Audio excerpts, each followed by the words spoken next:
Welcome back to Odd Socks. So it's the day after the traumatic experience with all my garlics.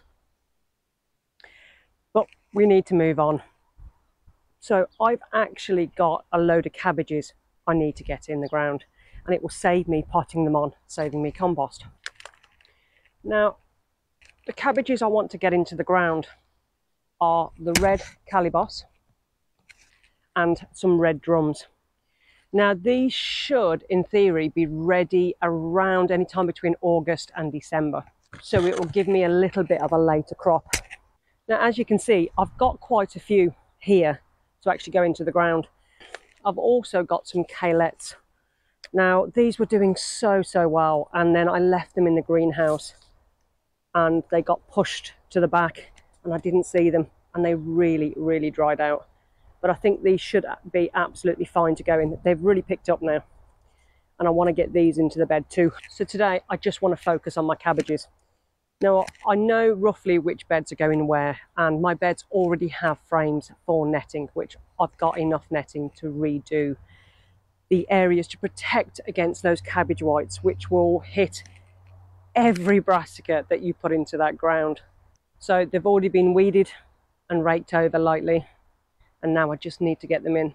Now, one of the other places that I'm going to plant some cabbages is in the potato bed. Now, as you know, if you've seen previous videos, we've got a whole section that nothing grew at all. Now, you could say that I'm running a risk of actually planting anything else here, but I'm going to give them a really good ball of compost in the bottom of each hole and just see how they do. Now, the shape of the potatoes where they didn't grow anywhere on this one side of the actual plot. Maybe one or so poked up in a couple of rows. That's it. Now, this was all planted all the way to the edge in multiple different rows. So again, with any loss, you just make sure that you've got something else to plant. We've still got plenty of potatoes, even if they are extremely slow growing for us this year. Carry on planting my red drums and Calibos and see how much I can actually fit into this area. Again, it will be netted, but the soil, it's very clayey, but this particular area has been worked a little bit more, so it's not quite as solid, it's a little bit more crumbly. But I do wonder if there's some kind of weed killer or pesticide or something in this soil that's stopping certain growth, because even the weeds were weaker in this area. But we'll find out. The only way to find out is to grow a different crop to what you failed on before. And if it fails dramatically again, then you know that there's definitely something with this soil. And we'll have to rethink about how we use this plot. When you're planting your cabbages, and if you've got lots, make sure you try and focus on the strongest ones. Now, these probably could have been done with potting on a little while ago, but I was hoping to have this bed prepped by then, which it wasn't, circumstances and all that. So they really do need to go in, but I'm sure they'll be absolutely fine. The last lot of cabbages were.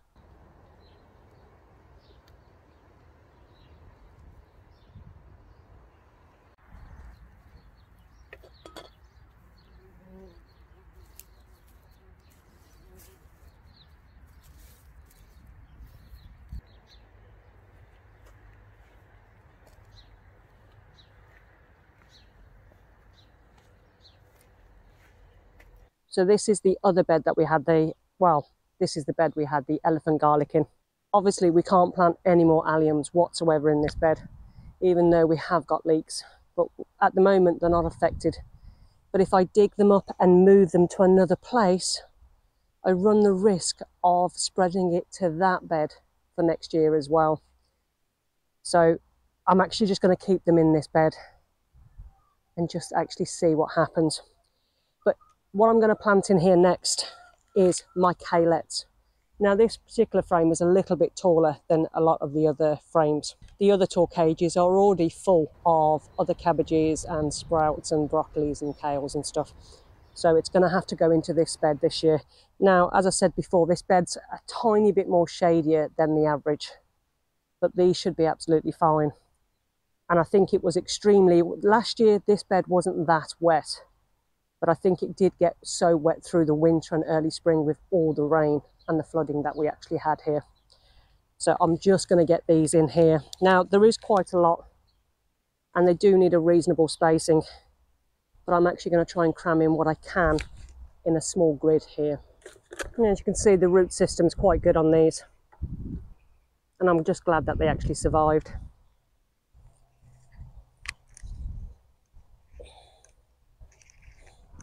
Now, when you're planting your brassicas in plugs, you really need to make sure that you're firming the ground around it, even treading carefully around the edges of your plants, especially if you've got any tall brassicas. It's quite important to do this to prevent any rocking, because I don't know about anywhere else in the UK at the moment, but we've had a continuous northeasterly wind now for almost a month, and it's making it so cold, where the nighttime temperatures are still only 5 or 6 degrees. It's an extremely slow start to spring. Well, it's an extremely slow start to summer this year. Hopefully by the weekend, if the weather forecast holds out, we'll actually start getting much warmer temperatures and a little bit of rain too.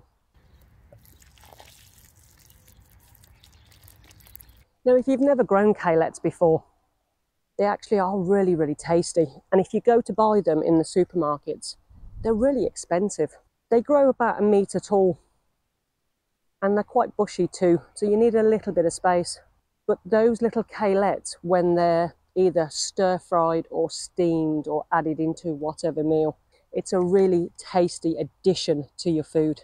And I don't know about you, but I love my brassica families. It's so much more versatile than what people think. So I'm just going to get on and carry on planting up these kaleets.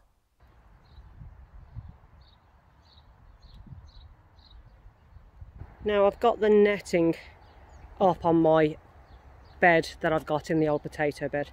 I've just got to find some bricks to block off any gaps and hold it down and pin it a little bit better than what I have. But I'm going to have to go hunting. I've also just broken my camera, so I'm going to have to finish this video off on my phone. I've not broke it, it has broken. Anyway, so I apologise for the rest of the quality of this particular video. So with your brassicas, so long as you protect them, feed them well, and give them a good amount of water, you'll get some fantastic crops off of these. And there is so many types of cabbages and brassicas that you can actually grow on your allotment. You can still plant a lot of different types of brassicas now. Now, last year we had a fantastic amount of cabbage, and I've got 1 bag of frozen cabbage left in the freezer, which we'll probably eat over the next couple of days. Now, there is other pests that can affect your cabbages. There's clubroot and there's other bits and pieces. Now, we've never ever had anything like that, so we don't really worry about it, and I've never really had to deal with it. But there's plenty of really good info out there, and I do believe it's the same as anything else. If you have a pest like that, or an issue or a disease in that bed the one year, you just don't plant the same family in it the year after, which kind of makes sense. So grow your brassicas, get them into the ground. There's still time yet to get them all in, especially for your later autumn and winter cabbages. Now's the perfect time.